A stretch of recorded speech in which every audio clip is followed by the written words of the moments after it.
ঈর্ষা আমাদেরই মনে বসবাস করা আরও একটা শত্রু। তবে এই শত্রু কখনো কখনো আমাদের জন্য লাভদায়কও হতে পারে, কিন্তু যদি আমরা সতর্ক না থাকি তাহলে সেটা ততটাই ঘাতক হয়ে উঠতে পারে। যদি আপনার কোনো প্রতিদ্বন্দ্বী থেকে থাকে যে এগিয়ে চলেছে, তাকে দেখে আপনার মনে ঈর্ষা উৎপন্ন হয়, আর ঈর্ষাবশত আপনি নিরন্তর চেষ্টা করতে থাকেন, পরিশ্রম করতে থাকেন সামনে এগোনোর জন্য, তাহলে তার দ্বারা আপনার বিকাশই হবে। কিন্তু যদি আপনি নিজের বিরোধীকে শেষ করতে দেওয়ার জন্য অগ্রসর হন, তাকে বিনাশ করার জন্য অগ্রসর হন, তাহলে এই ঈর্ষা প্রথমে আপনার বিনাশ অবশ্যই করবে। একটা কথা আছে, এটা পশু প্রবৃত্তি, আপনি শুধুই নিজের বিকাশের কথা ভাববেন। তিনিই হলেন প্রকৃত মানুষ, যিনি অন্য মানুষের জন্য প্রাণও দিতে পারেন। এই ঈর্ষা যদি আপনাকে বিকাশের পথে নিয়ে যেতে পারে তাহলে খুবই ভালো।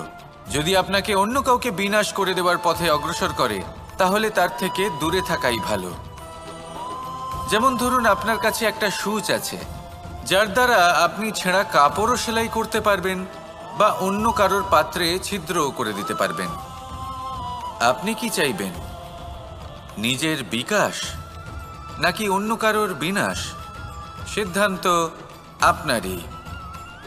আসুন আর আমার সাথে ভালোবেসে বলুন, রাধা রাধা। সময় এবং ধন, একটা যা প্রকৃতি আমাদের দান করেন আর একটা যা আমরা নিজেরা অর্জন করি। কিন্তু যখন হারিয়ে ফেলার প্রসঙ্গ আসে তখন আমরা এই দুই একসাথে হারিয়ে ফেলি।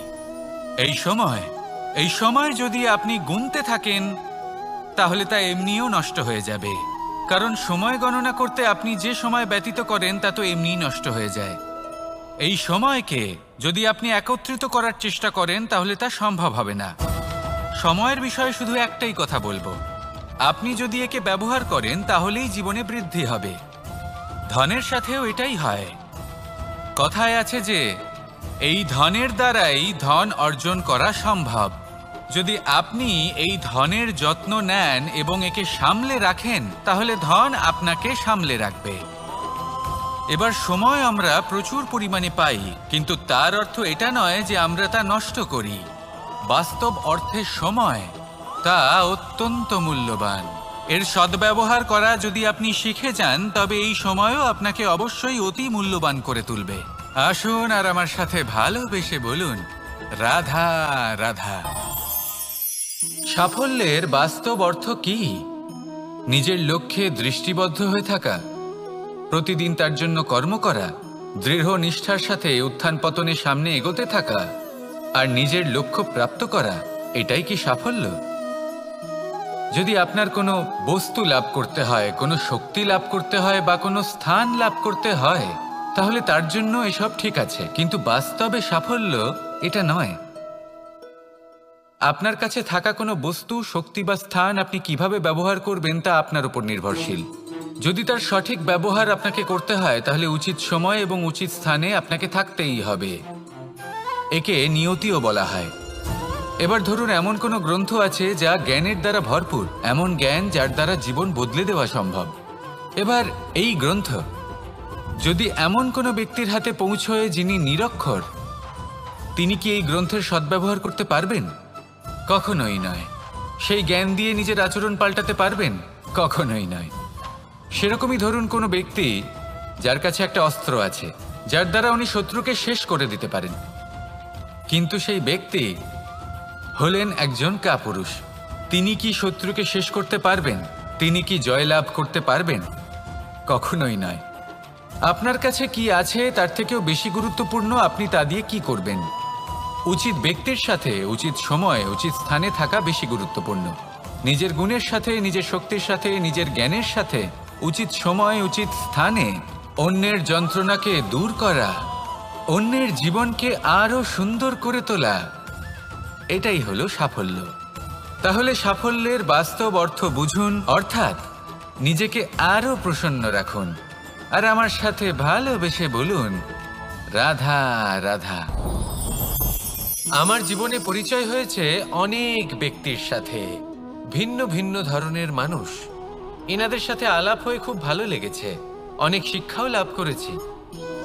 আমি তাদের সাথেও আলাপ করেছি যারা অনেক উচ্চ স্তরে পৌঁছে গেছেন, আবার তাদের সাথেও যারা নিজেদের জীবনে বিশেষ কিছু করতে পারেননি। তাদের সাথেও পরিচয় হয়েছে যারা সফল, আবার তাদের সাথেও যারা অসফল। এবার এই সবই একই রকম মনে হয়। এদের মধ্যে পার্থক্য শুধুই মানসিকতা। যখনই কোনো অসফল ব্যক্তির সাথে পরিচয় হয়েছে, তখনই দেখেছি তাদের কাছে সবসময় একটা অজুহাত রয়েছে যে কেন তারা সফল হতে পারেননি। কখনো তারা দোষ দিয়ে থাকেন তাদের ভাগ্যকে, তাদের পরিস্থিতিকে, দোষারোপ করতে থাকেন তাদের মাতা পিতাকে, আত্মীয়দের, বন্ধু বান্ধবদের।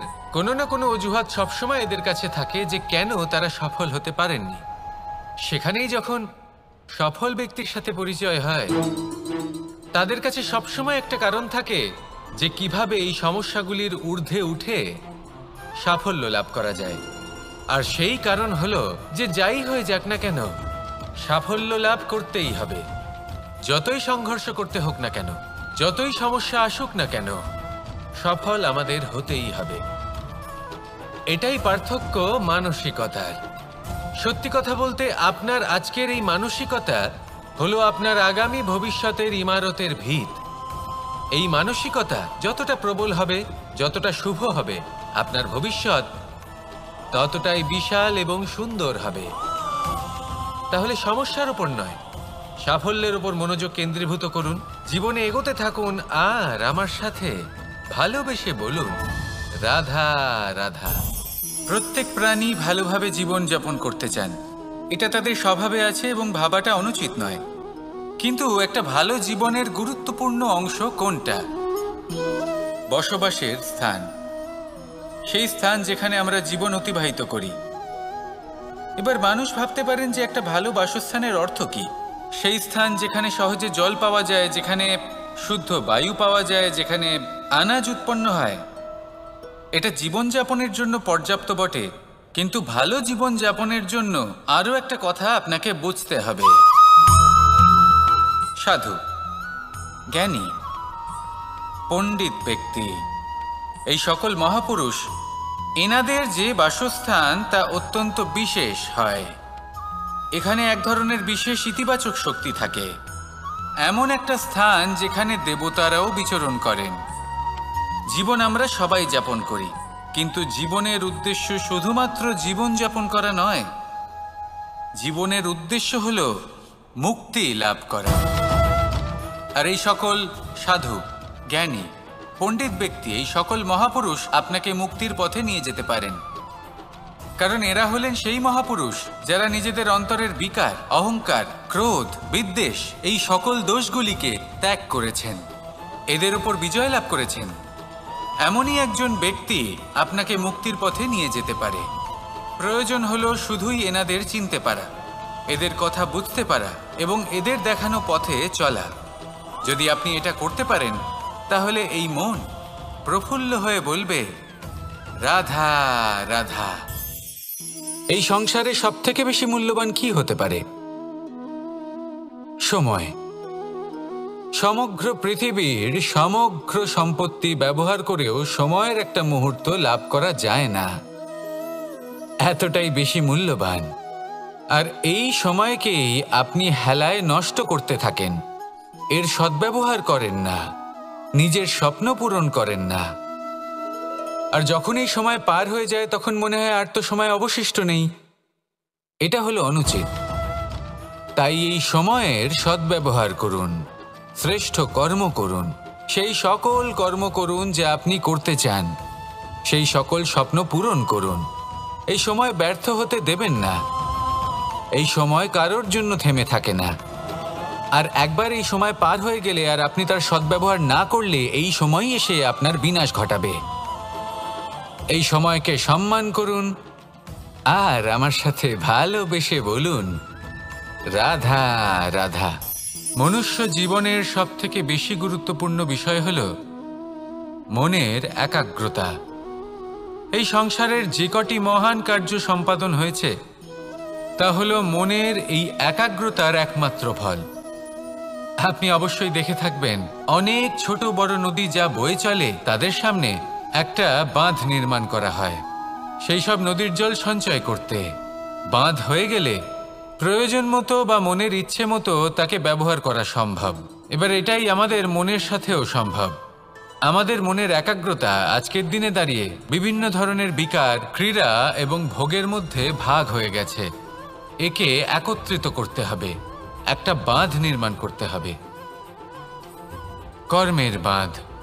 আপনাকে শুধু এটাই করতে হবে, যেটা উচিত কর্ম সেটাই করুন, যেটা অনুচিত কর্ম সেটা করা থেকে নিজেকে বিরত রাখুন। ব্যাস, এই কাজটাই আপনি করতে থাকুন, মনের মধ্যে একাগ্রতার বাঁধ নির্মাণ করুন। আর একবার যদি তা নির্মাণ হয়ে যায়, তাহলে যখন চাইবেন, যেখানে চাইবেন, যতটা চাইবেন একাগ্রতা প্রয়োগ করতে পারবেন। আর একবার যদি আপনি এটা শিখে যান, তাহলে এই সংসারকে বদলে ফেলার মতো কাজ আপনি করতে পারবেন, সমাজকে শোধরাবার মতো কাজ করতে পারবেন। তাহলে এই মনকে একাগ্র করুন আর আমার সাথে ভালোবেসে বলুন, রাধা রাধা। সূর্য হলেন আমার অত্যন্ত প্রিয়।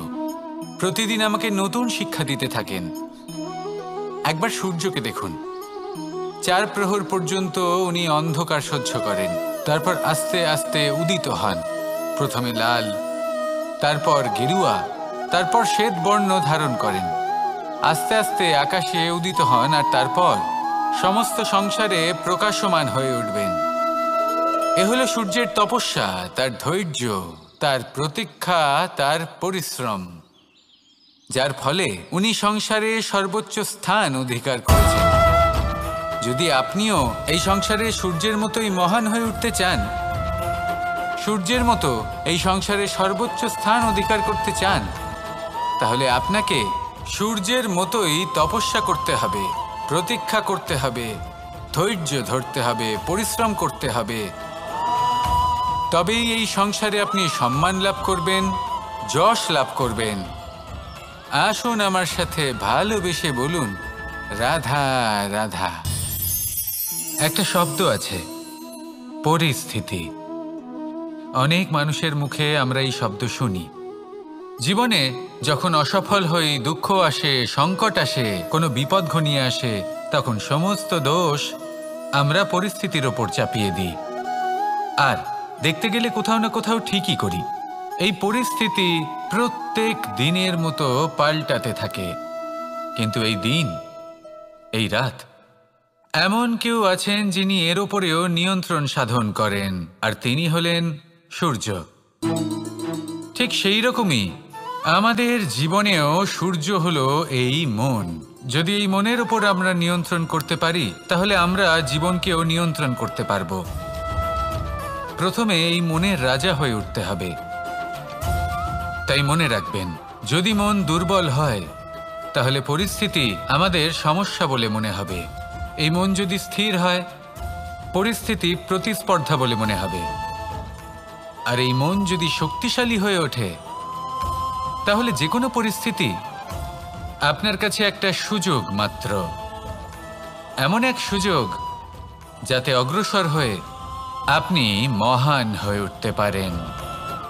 এই মনের শক্তির বৃদ্ধি ঘটান, মহান হয়ে উঠুন আর আমার সাথে ভালোবেসে বলুন, রাধা রাধা।